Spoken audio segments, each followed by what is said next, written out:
Once it had been decided that I would be traveling to Japan, I decided before my departure to pay a visit to an old friend of my parents who had taken up residence in Bombay. Upon learning of my parentage, he welcomed me into his home with open arms. I came to learn that he had moved to India before my birth and had not been back to England for quite some time. Well, since before your birth. He seemed fascinated to hear me tell of modern England and that I was attending school. And so he simply gave you all those supplies for the journey, and even went so far as to furnish skilled sailors for the ship? Generosity barely begins to cover it! He even gave us some tea and oranges to enjoy during the passage to Japan. It seems birds of a feather truly do flock together, as the saying goes. Your parents' friends are all upstanding people. The bonds that tie people together can never be completely severed. Quite right, though it takes on an oddly literal connotation when put that way by someone with a sword hanging at his waist. Emily, please. At this rate, the ship ought to be ready to set sail tomorrow. My lady, I feel it pertinent to mention that lengthy journeys by sea put more strain on your body than you may realize. Be sure to head to your cabin and sleep early tonight. Just me? What about everyone else? Akachi and Kobayashi are well accustomed to ships. Naturally, I am as well. But it feels wrong for me to be the only one to turn in early. Pendleton is correct. I'm well aware that you're not prone to travel sickness, but few things are more concerning than fatigue that has built up within, invisible to the naked eye. So, both for your sake and ours, please get some rest. All right, then. Accepting at last, I walked away with Pendleton at my side to do as I was advised. I'm like, I've literally been at sea for days, in a cage. I think I'm doing a little bit better now. Now, don't you think, guys? Guys? Are you sure you're alright with that, Akachi? If I hadn't insisted, she would have overexerted herself. That's very considerate of you to say, but it's obvious you wanted to spend more time with her. I cannot deny it. That's precisely why I need time apart to cool my head, so that I'm not thinking only of what I want. Goodness. You really have fallen hard for her, haven't you? Is there a problem with that? I won't let you weasel out of admitting it, Akachi. I mean, it's pretty obvious. No matter how long I lay in my bed, sleep seemed to elude me. This isn't like me. Most nights I plunge into a deep sleep as soon as my head touches the pillow.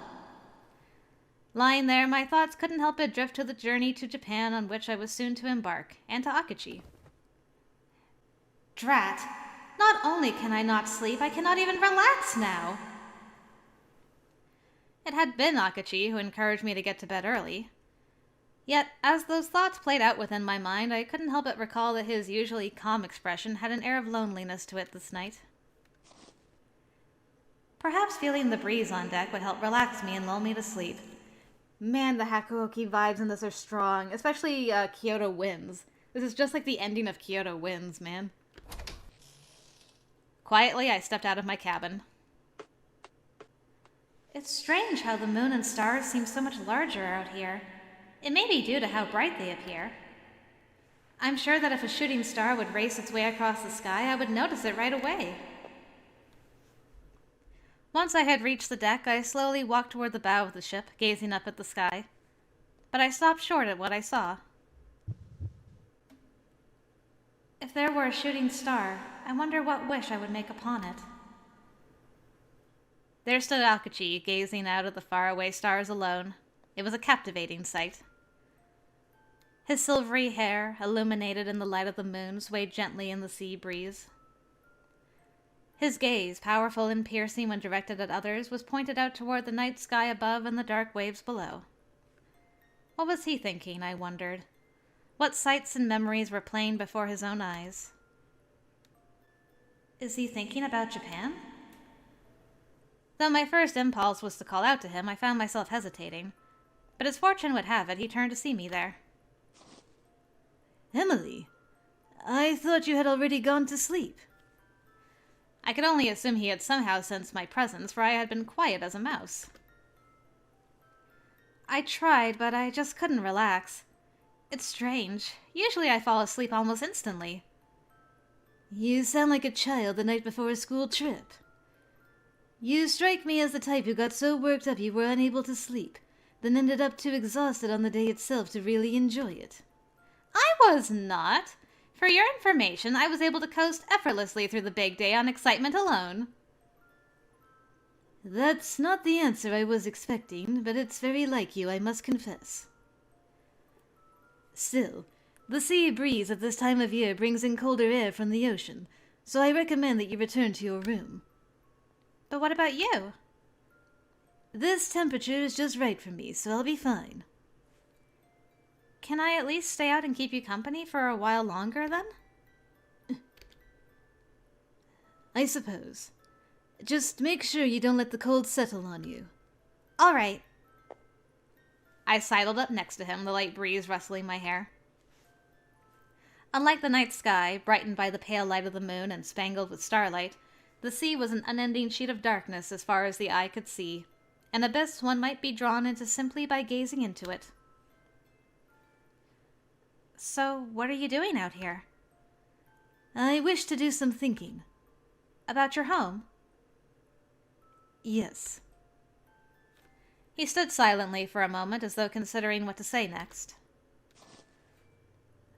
I don't believe I've ever told you about the katana I carry, have I? All I know is that it's very important to you. Indeed. It was bestowed upon me by my master when I was 14, during my coming-of-age ceremony. So it's a gift from him? It must seem strange. All this time I have tried to avoid speaking of him or even thinking about him, and yet I carry this memento with me everywhere I go. But in truth, this blade he gave me is what has allowed me to push onward through the challenges that have beset me. And it allowed me to keep you safe too, Emily. In a certain sense, he's been by your side all this time. When we arrive in Japan, I intend to go visit him. His voice had lowered to almost a whisper, but I heard every word. For so long, I believe he had turned his back on me and abandoned me. But recently, I've been wondering if he didn't decide to play the part of the villain in order to protect me from the nobility. I want to hear whether my suspicion is right from my master himself. Akachi's expression showed that he was not fully rid of his hesitation, but the gloom that had before pervaded him when he spoke of his master was nowhere to be seen. And that, small though it might have seemed, filled me with much happiness. Still, I have you to thank for leading me to that realization. Me? The more important someone is to you, the more you desire to keep them from harm, even if that should mean pushing them away from yourself. I found myself ruminating on the time you expressed your interest in visiting Japan, and how I reacted then. As I recall, you said you were afraid you could not recommend that I actually go there, or something to that effect. As I mulled over it, I realized that both I and my master have an unfortunate tendency to choose our words poorly, the more we care for another. Akachi sighed, realizing the similarities. You do? Yes. Especially where it concerns you, Emily. Akachi's gaze flitted to my face, settling there only briefly before he looked back out at the sea.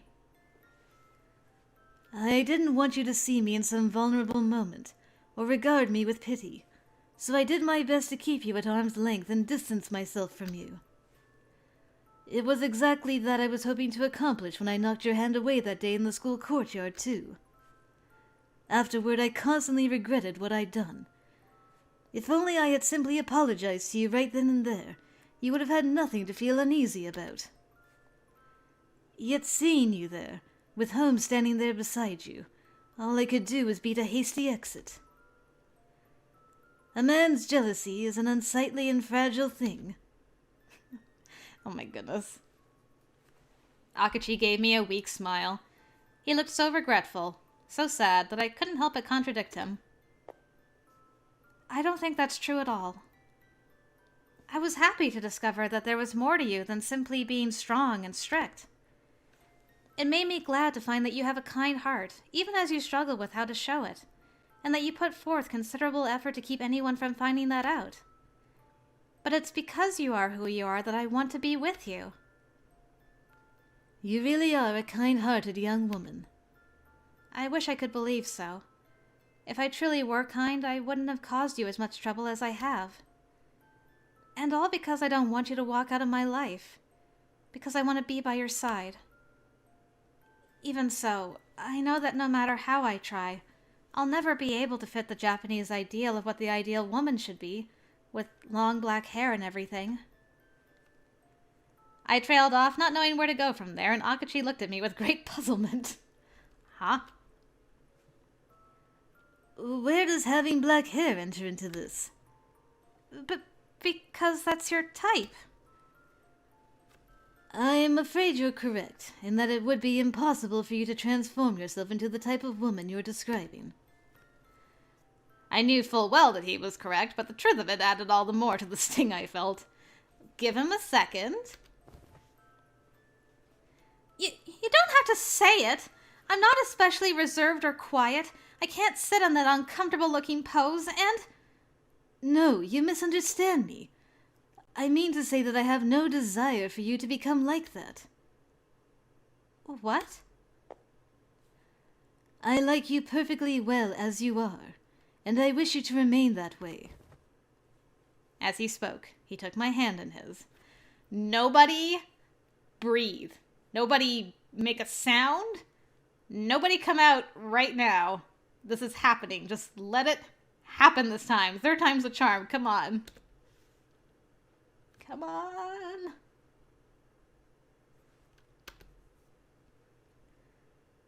I like none more than you, precarious nature and all. Please, there is no need for you to chase after some ebon-haired Japanese ideal of beauty. I won't allow you to disparage yourself so. And besides... Akachi gently ran his fingers through my long locks. I love your blonde hair exactly as it is, and hope that you will stay just as you are forever. He was so direct, so earnest that I was stunned into silence. Yet I wished to respond in some way to his declaration.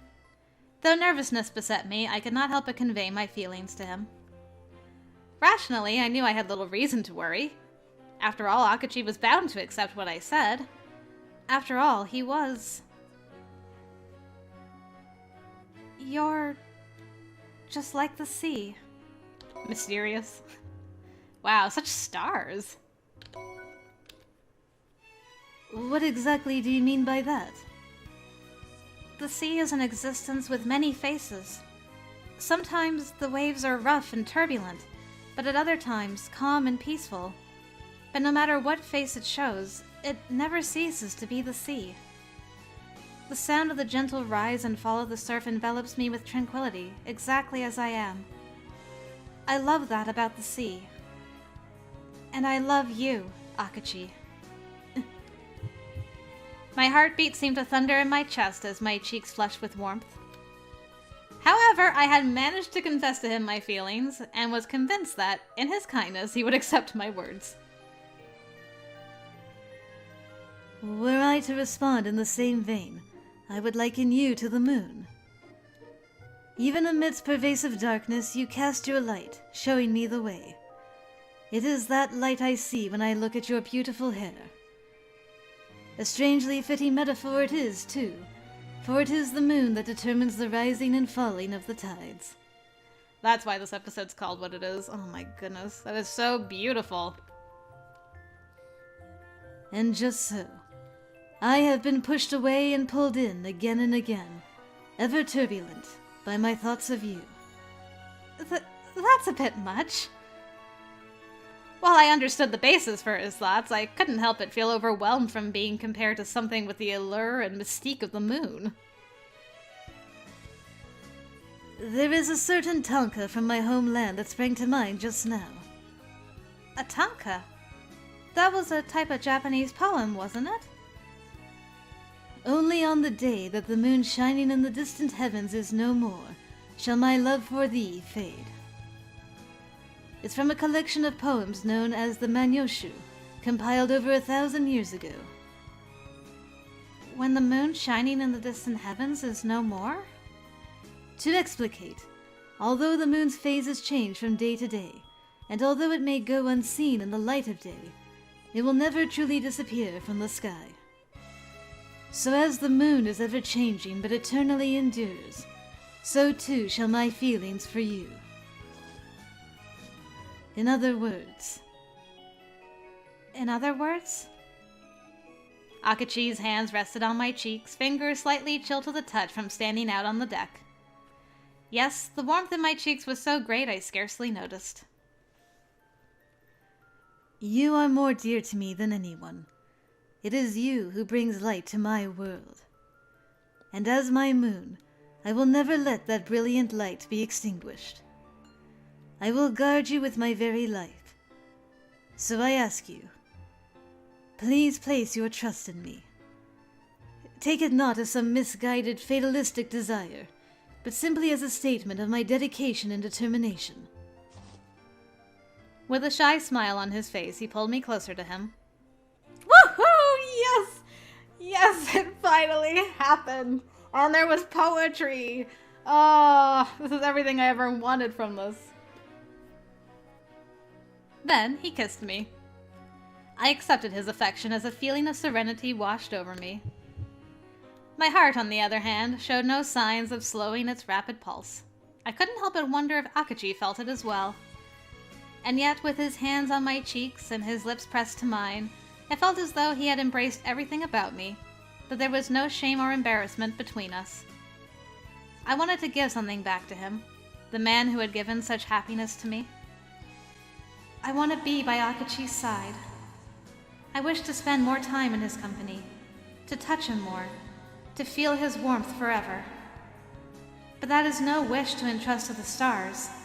It's something I ought to gain through my own effort. After all, dreams and wishes aren't empty hopes one patiently waits to be fulfilled, but things one brings to fruition oneself. Just as he had embraced me, risking so much, I wanted to protect Akachi and his kind, pure heart. Beneath the soft light of the moon, surrounded by the lapping of gentle waves, I drew myself closer to him. The day to come would see us depart from Bombay, setting sail for Japan. What grand sights would I see there? What sorts of people might I meet? It was impossible to even speculate. The only thing of which I could be certain was that every sight, every custom, every moment would be wholly new to me. Things I read of in books finally given shape. But where once that thought might have been cause for a feeling of uneasiness, now there was only excited anticipation. After all, I would have the person I loved most, who had ventured across this vast ocean by my side. That feeling alone was enough to buoy my spirits. In that moment, all that the future might hold seemed to me dazzling and bright. Kogoro's Kokoro. Love poem, an excerpt from the Manyoshu, presented together with his affections by Akachi. Oh my goodness, I can't believe the poetry actually played into this route. The door to a new story. An English lady in an Eastern land has been opened. Oh yay, we're going to Japan, everybody! Destined End. Yay! I can't believe how perfectly that was. Oh man, I loved it. Oh, I loved everything about that. Such Hakaoki vibes, man. But the feels came back. Oh, the Sanan feels and just the Hakaoki vibes in general with the samurai fighting and the poetry. Oh my goodness, being on the ship at night. So many vibes. This is so awesome. I'm really excited to see what the epilogue is going to be. Are we going to get to meet his master? Are we going to meet a whole bunch of new people? Is there going to be a mystery to solve while we're there? Are we going to get a new look? Are we going to have like a yukata or something? That would be so... She looks so cute in a yukata, man. Oh, I hope we get to see Emily in a yukata. Are they gonna wear more Japanese styled clothing as well? Oh, I'm so excited to see what's gonna happen. That was great, though. That was... I loved it. I loved the entire route. I think that's easily my number one. I know I usually wait until the epilogue, but just off of that, I have a strong feeling that that is going to be my number one. For right now. I mean, I gotta be honest, Lupin has the highest chance of being number one for me. But as of right now, definitely Kenichirou Akachi, you got number one spot going for you. I thoroughly enjoyed that. It was really neat having a different side villain as well with Porlock. And I think we might have finally got our first glimpse of Moriarty, which is also very exciting. Yeah, it was just, all in all, it was really well done. I really enjoyed it.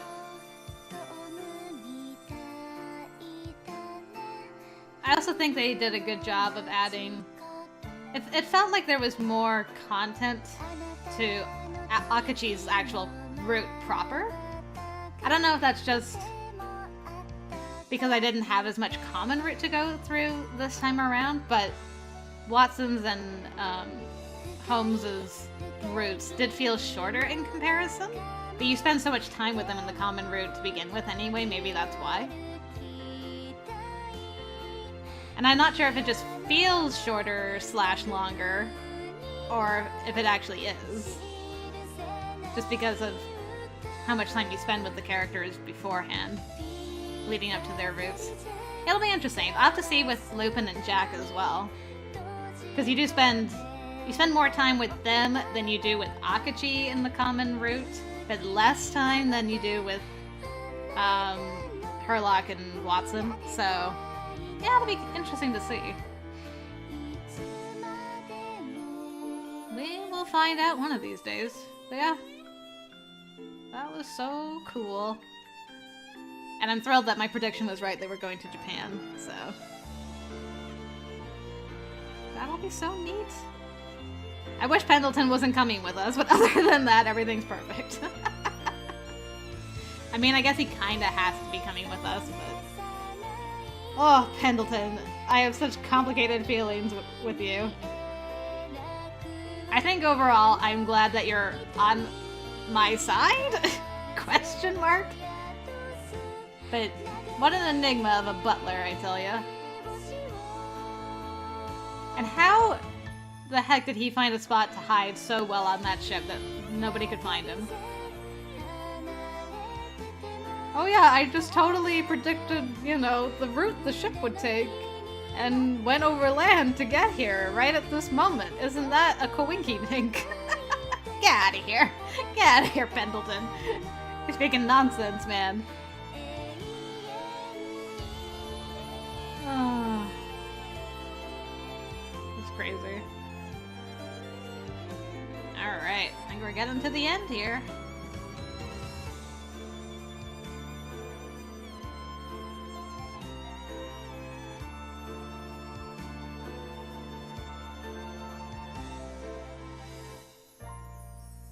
The end! Hooray!